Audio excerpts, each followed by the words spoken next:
북한이 풍계리 핵실험장에서 7차 핵실험 준비를 끝냈다는 관측이 나오는 가운데 미국은 북한이 핵실험을 강행할 경우 강력한 대응에 직면할 것이라는 경고를 잇따라 내놓고 있습니다. 아울러 미국은 북한의 도발을 자제하고 외교적 해법 모색을 위한 대화에 호응할 것을 연일 촉구했습니다. 제이크 설리번 미국 백악관 국가안보보좌관은 8일 언론 브리핑에서 기자들의 관련 질문에 미국은 분명 북한의 활동을 모니터링하면서 북한이 행한 시험들에 대해 계속 반응하고 있다고 말했습니다. 한미일 동맹에 대해 미국이 다시 한번 강조한 겁니다. 일본을 향한 일침으로 보입니다. 설리번 보좌관은 북한의 행위가 한국, 일본과 동맹의 강력함을 더욱 공고히 했다면서 북한의 미사일 시험 발사에 대응해 한일 양국과 행한 연합훈련을 사례로 꼽았습니다. 그는 우리는 계속된 핵실험 가능성을 매우 면밀히 주시하고 있다면서 핵실험 시 강력한 대응에 나설 것이라고 경고했습니다. 아울러 그는 미국이 변함없이 강력하고 분명한 입장을 취해왔다면서 이는 북한이 대화 테이블에 나올 준비가 된다면 외교적 관여에 열려있고 그렇게 할 의향이 있다는 점과 한국과 일본 방어라는 절대적이고 단호한 의지라고 강조했습니다. 설리번 보좌관은 이것이 우리가 취한 입장이라며 이는 올바른 입장이자 앞으로도 우리가 지속할 입장이라고 말했습니다. 웬디 셔먼 미 국무부 부장관, 성 김 국무부 대북 특별대표도 최근 한국을 찾아 북한의 핵실험 자제를 촉구하며 대화 복귀를 주문하는 강원 양면의 목소리를 연이어냈습니다. 셔먼 부장관은 8일 서울에서 한미일 외교차관 협의회 개최 후 3국 공조를 강조하면서 북한이 불안정을 초래하는 행위를 중단하고 외교의 길로 들어설 것을 촉구한다고 말했습니다. 셔먼 부장관은 7일 한미 외교차관 회담 후에는 북한의 핵실험에 대해 신속하고 단호한 대응이 있을 것이라고 강조했습니다. 한미일뿐만 아니라 전 세계가 강력하고 분명한 방식으로 대응할 것이라고 압박하기도 했습니다. 지난 2일 한국을 찾은 성 김 특별대표도 방한 기간 미일, 한미일 북핵 수석대표 협의를 잇따라갔고 3국이 긴밀한 협력을 통해 모든 상황에 준비할 것이라고 밝혔습니다. 김 대표는 단기적, 장기적으로 적절히 군사대비 태세를 조정하고 동맹을 보호하기 위해 방어력과 억제력을 강화할 준비가 돼 있다며 북한의 행동은 대가가 따르고 국제사회가 일상적으로 받아들이지 않을 것이라며 북한의 대화 호응을 촉구했습니다. 한편 전문가들은 미국이 계속해서 강조를 하는 것이 일본의 한국을 향한 도발을 그만두고 근본적으로 더 중요한 문제에 집중 및 압박하려는 메시지로 해석하고 있습니다. 이를 눈치챈 일본도 한국에 갑자기 손을 내밀기 시작했습니다. 한국과 일본 외교차관이 8일 서울에서 윤석열 정부 들어 첫 대면 회담을 하고 관계 개선과 공조 강화 필요성을 재확인했습니다. 조현동 외교부 1차관은 한미일 외교차관 협의회 참석을 위해 방한한 모리 다케오 일본 외무성 사무차관과 이날 오후 회담을 했다고 외교부가 밝혔습니다. 지난달 취임한 조 차관이 카운터파트인 모리 차관과 대면 협의를 한 것은 처음입니다. 한일 외교차관의 마지막 대면 회담은 전임 문재인 정부 때인 지난해 11월 미국 워싱턴 DC에서 직전 한미일 외교차관 협의회를 계기로 열렸습니다. 두 차관은 최근 엄중한 국제정세에서 조속한 한일 관계 개선이 필수 불가결하다는 데 인식을 같이 했습니다. 특히 최근 한반도 상황을 비롯한 다양한 지역 글로벌 현안 대응에서 한미일의 긴밀한 공조를 강화할 필요성에 대해 의견이 일치했다고 외교부는 밝혔습니다.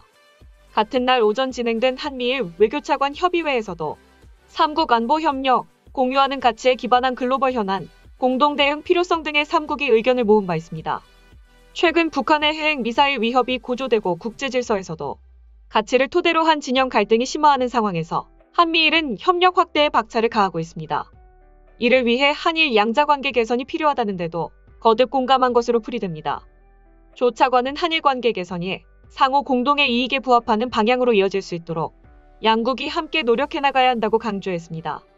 이런 맥락에서 양측 외교당국은 재반 현안 해결을 위해 긴밀히 소통하며 협의를 해 나가기로 했습니다. 조 차관은 한일 간 인적교류 재활성화의 중요성도 강조했으며 김포 하네다 항공노선 재개 등 인적교류의 제도적 기반이 조속히 정비되도록 계속 협의하자고 일찍이 요구했습니다. 모리 차관은 1965년 국교 정상화 이후 쌓아온 한일 우호 협력 관계의 기반을 토대로 양국 관계를 발전시켜 나갈 필요가 있다며 한국에 손을 내밀었습니다. 이에 대해 정치 전문가들은 미국 국방부가 일본이 도발을 계속 이어갈 경우 강경하게 대응하겠다는 일침을 날린 것이라며 만약 이러한 경고에도 도발이 계속될 경우 미국은 기본적으로 일본 입국 금지, 여행 금지 조치를 내릴 것으로 보인다. 미국만 믿고 있던 일본은 뒤통수를 세게 맞았고 이번 대응은 시작에 불과할 것으로 보인다고 분석했습니다. 다음은 해당 소식을 접한 일본 네티즌들의 반응입니다.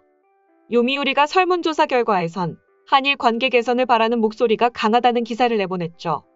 그것은 한국은 아무것도 하지 않고 일본이 부러지고 조약도 합의도 깨졌던 일본이 울며 겨자 먹기식이 되는데 한국은 미국 바이든 행정부의 의향을 받아 어떻게든 그런 식으로 여론을 유도하고 싶을 것입니다. 본래라면 한일의 온도차가 현저하다가 타이틀이 되는 게 정상입니다. 한국은 또다시 쓸데없는 희망을 가지게 됐습니다. 덕분에 귀찮은 일이 늘었어요.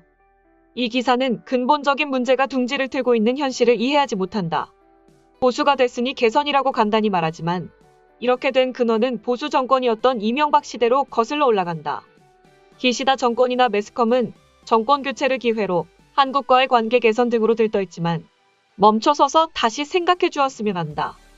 우선 관계 개선으로 얻을 국익론과 치유론이라는 의미를 제대로 알 수 없다.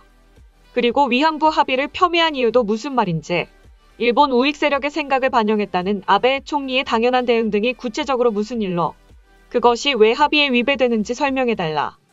한일 문제에 대해서 위안부라고 하는 문제라든지 징용공이라고 하는 문제라든지 대부분은 한국 내에서 해결하면 끝나는 것입니다. 일부러 일본의 리필을 요구하는 일은 하지 않았으면 좋겠네요. 또한 한일 관계는 지금 상태가 서로에게 있어서 매우 양호하기 때문에 영토 문제 이외에는 그대로가 좋다고 생각합니다. 솔직히 한국 측의 생각에 너무 달콤한 희망들이 가득 찬 것 같습니다. 확실히 지금까지 일본이 너무 서투르게 대응을 했기 때문에 무엇을 해도 용서받을 수 있는 응석바지가 됐을 것입니다. 반면 일본 측에는 뭔가 메리트가 있었나요? 무엇을 해도 고태도를 바꿔 반일 캠페인을 해오는 그러한 나라를 어떻게 신용하라는 것입니까? 한국이 일본에 무엇을 해도 용서받을 수 있다는 발상을 벌이는 것부터 해나가지 않으면 누구에게도 상대되지 않는 것은 당연합니다. 뭔가 이유를 알 수 없는 것을 또다시 해결하라는 듯 요구하는 것처럼 차근차근 말하고 있습니다만 한일 관계를 개선하고 싶다면 우선 한국이 법과 규칙, 약속을 지키는 것입니다. 보수가 진보를 포용하든 국익을 따지든 그쪽의 내정 사정 따위를 반드시 일본이 알아야 하는 일입니까? 문 정권 때 일어난 일은 단지 역사 인식이나 어떻게든 치유 교류 등으로 조달할 수 있는 수준이 아닙니다. 굳이 여기서 더는 열거하지는 않겠지만 아마 한국 측에서는 자신들에게 불리한 문제를 잊거나 잊으려 하는 경우가 많은 것 같습니다. 한국의 내정에 일본을 끌어들이지 말아 주셨으면 합니다. 보수도 진보도 일본인은 한국 자체를 신용하고 있지 않기 때문입니다. 일본이 나설 자리는 없으며 나설 필요도 없습니다. 일본은 개입하지 않고 한국이 국민을 설득시켜 스스로 문제 해결을 할 수 있을지를 바라볼 뿐입니다. 나는 아베의 지지자는 아니지만 그가 대화로 해결할 생각이 전혀 없다고 하든 말든 애초에 한국의 반일 세력들이 단체로 트집을 잡아 합의를 방해했을 것이다. 그러면 정치인은 쉽게 유권자의 표를 모을 수 있고 시민단체는 전직 위안부를 내세워 모금 횡령을 계속할 수 있기 때문이다. 원래 이웃나라는 전직 위안부에 대해서도 전직 징용공에 대해서도 전혀 동정하지 않았다. 오히려 위안부 문제를 세상에 거론한 것은 일본의 활동가였다. 이웃나라가 이들 문제에 집착하게 된 것은 미국의 여론이 인권 문제에 민감하다는 것을 발견하고 정치적 카드로 이용할 수 있음을 깨달았을 때부터다. 한국 측은 지난 정권부터 한일 간 협의라고 하는데 원래 한일 간 협의를 했기 때문에 협정이나 합의, 선언이 나온 것이고 나중에 자기 형편에 맞지 않는다고 업신여긴다면 앞으로의 한일 간 협의 자체가 과연 의미가 있는 일인가 묻고 싶습니다. 소식 마치겠습니다. 오림박스는 내일도 최선을 다하겠습니다. 감사합니다.